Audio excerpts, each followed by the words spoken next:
Hey everybody, it's Sonia again.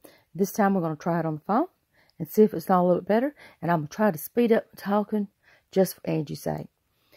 But I wanted to show Mary on the pastels and on the paints just a little bit better as far as dyeing. So she had a question on it as far as dyeing the papers. This is more of the pastels, and it does have a unfinished powdery effect, and I actually still have got to have a finisher put on it, and that's one of the reasons why I actually have a tore off piece of paper in my art journal here that keeps it from being transferred over to this side until I can get it there. So that's what that would look like. And this is just my art journal. As you can see again, I've got just an old book that I actually gessoed over and then go in and I do this stuff with most of the time. But anyway, that's just to give you an idea on that part of it. But I wanted to show you some of the ways that I do as far as the watercolor on it. You have your standard watercolors like this. Yes, my trays are nice and pretty. There's no sense to clean them out because all this can be reactivated and used. Carry, of course, with me. Over here, I still have these as well that I use. This actually has ink in it because it's a flesh tone, because I do a lot of facial, so, but ignore that. One of the things that I do with the actual paper when I do the dyeing of the actual pages is I will get an actual piece of plastic paper, and this is just more of, because again, being a mixed media artist doing watercolors and stuff, I like the paper, like the picture that you saw, has a watercolor effect to it, just not something that's just a solid sheet. If you wanted a solid sheet of blue paper, then you just would have gotten a piece of blue cardstock. So I'll start with just a tad bit. Just take my water bottle, and I'm just going to spray it on that plastic on there. Please forgive me, because again, I'm one-handed right here,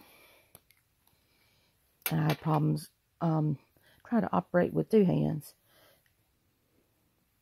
Here are these cheater brushes, water brush with the water in it. I'm going to go over here. I'm going to go for blue. I'm going to squirt some water in here to help me get it started.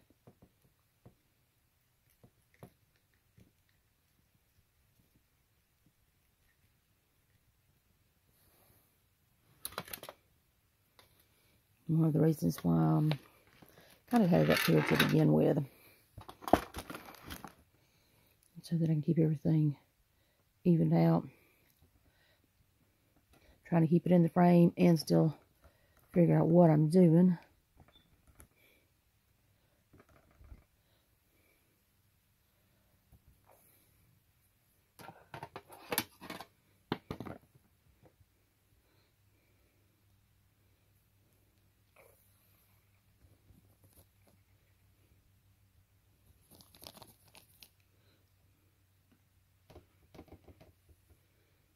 I'm going to come over here and get a different type of color.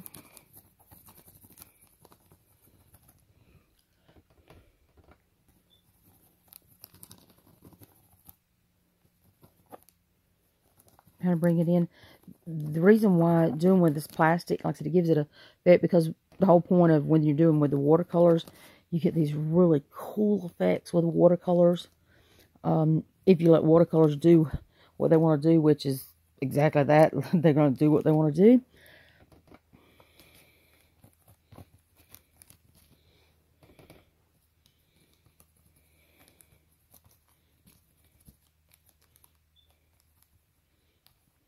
Which can sometimes, you never know. I'm releasing a little bit more water from here so we can get more on our paper. And course, cardstock has more fibers in it, so it'll soak up more. And I just have a regular sheet of paper that I'm going to use on it.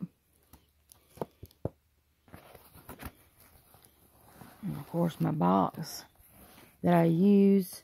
And I'm pretty sure that when Miss Linda Israel goes to do her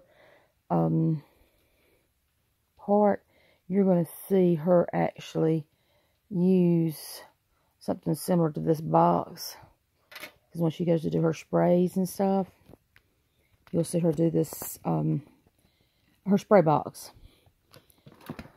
Sprays from her stencils and stuff. So you'll see why. This box is my spray box.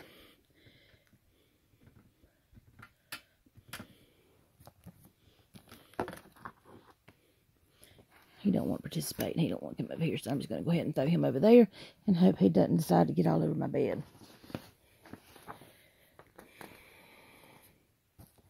Now, again, if you use the plastic and don't try to do it on the piece of paper ahead of time, you allow the watercolor to do exactly what it wants to do. That's why, like I said, it's a cool, really, really cool effect. And I just, yeah, like I said, I like playing. Same thing, I like getting into it and just kind of like letting it move around and play. Let it move. Yes, son, you let it do what it wants to do, but then you're going to manipulate it. But I just wanted to make sure it's all over the page. Because my water bottle didn't want to seem to help it any. If I go to spray it, then it sprays everywhere else but where it's supposed to be.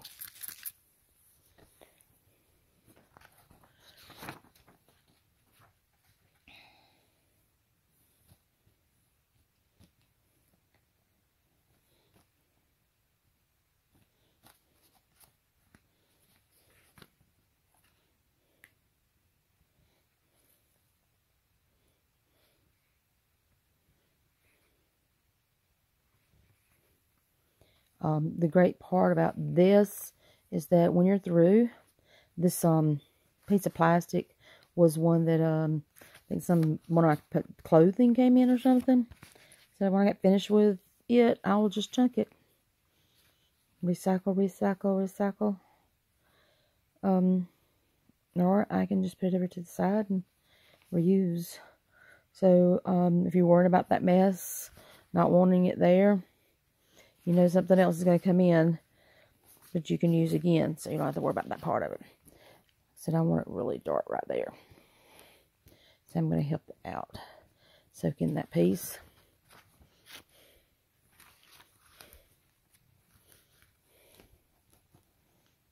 Overlook my beautiful bracelet.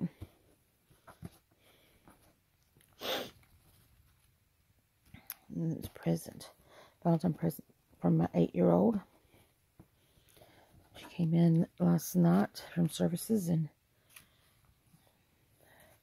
all the chocolate went to me. She's allergic to it. I am too. I break out in fat. And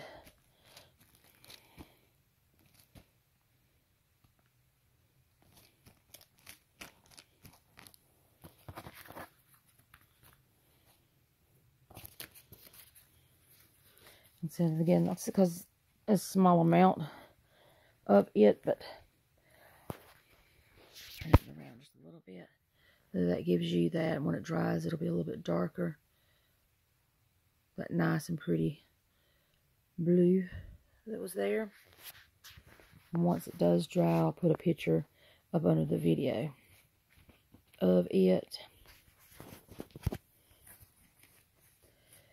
Now the other part of it, another way, one of the things that I love working with,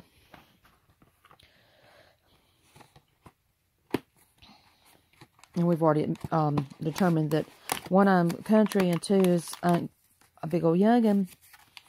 So of course if it says watercolor, I love it, but if it says crayons, but these are Faber-Castell, excuse me, watercolor crayons. I love them. They're very creamy. They work just like, I have a serious word retrieval problem. Gelatos. They work extremely well. It's real easy to use them. Let's see real quick, like, just how, on the plastic.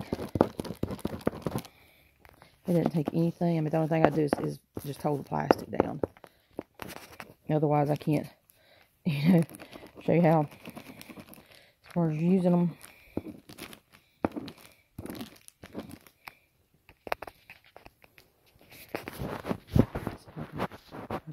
Yep. You have to watch me scribble.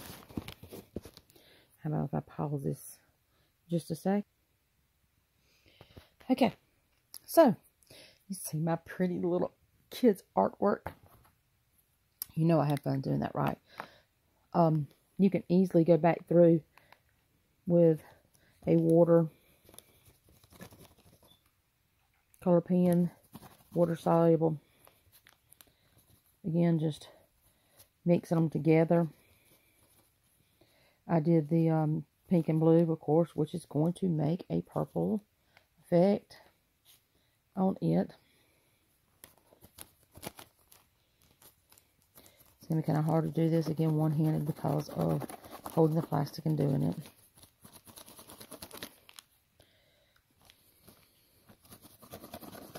The great thing about doing it with the crayons and dyeing it, though, is it won't require as much water. I'm going to put you on pause again. Let me do this right quick, like. Yeah. The great thing also, again, about this is that you see where all the colors, there's still some blue separated out. So the purple, it doesn't have as much water in it, kind of thing. It's easier to manipulate. You see, I can move it around. I don't have to worry about it. So I already had some pieces up under it. What I'm going to do is separate out the pieces just in case it does have any overflow. The great thing about it, though, is usually it does not. You see there's some right there at the edge of it. So you just take it, fold it over, and with this, you take the plastic and you really just smush. You want those creases.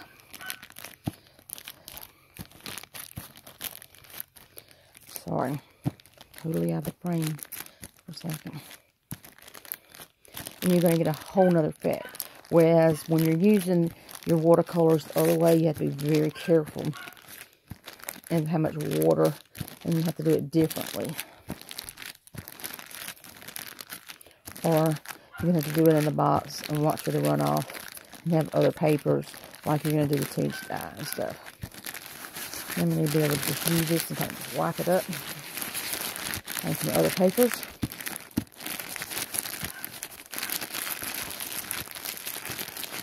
And knock it all off. All clean and cleared. My family's fixing to come in, so it probably is going to get really loud. Especially because teenagers home this time. But whole nother version of the dyeing. But these are going to be done with actual crayons and everything, the watercolor crayons. And so it's going to be totally different than what you would be doing with actual regular water. Now you can do it with the pan pastels that we were talking about earlier that has the film. The best way to keep that chalk type residue over, keep it from coming on, is actually just a layer of hairspray. Just spray a layer of hairspray over it, and you won't have to worry about that residue. It actually seals it. That's the cheapest way to seal it versus getting the stays-ons and stuff like that that you have to buy at all the art supply store. Is you can seal it literally with a good dose of hairspray. So, hopefully that will help some. And like I said, you'll come across with some nice dyed paper with, like I said, the actual watercolors. And again, like I said, Penny does have some great tutorials of how to do it with markers. Anything, like I said, again, that if it stains, it works. Just mix it with some water and be careful with it, because if it stains, it stains. It works. So, but of course, for me, because working with mixed media and stuff, I like this way.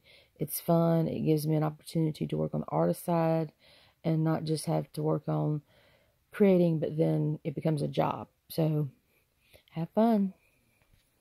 Hope it helps.